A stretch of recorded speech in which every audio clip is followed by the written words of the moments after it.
Moby Dick. It's about a guy hunting a whale, but actually, no, it's not about the sailor guy who was whaling and hunting a whale. It's about just daily life. At the beginning of the book, he's like, oh, I like the water. I see this painting, it's really cool. He describes his experience with the painting, and then it's just, what is every day-to-day existence? One chapter is a sermon. Yeah, it's like, what is existence until he becomes a sailor, and then what's his experience as a sailor. And I was thinking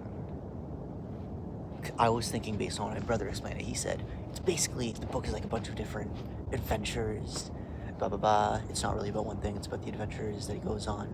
My brother explained it, and I was thinking, oh, this is gonna be like One Piece, sailor, basically, a bunch of different separate adventures. It's like there's gonna be different arcs. And I like the idea.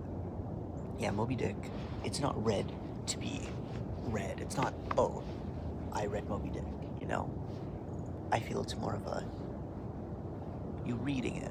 You read a chapter, and it's just, you experience the chapter.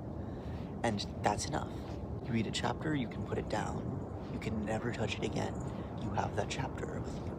Because it's not about having read it, it's about the individual experiences, If someone lives to 20 years old and then they die, it's like, oh no, he didn't get to finish his life. I mean, I guess that is true, but it's also, you live 20 years, that was good in of itself.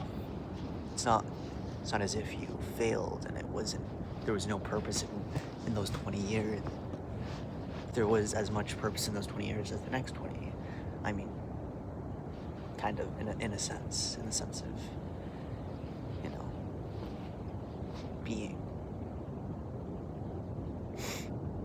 There's books that if you have the idea of, I have to finish this when you're reading it, it really hurts the experience.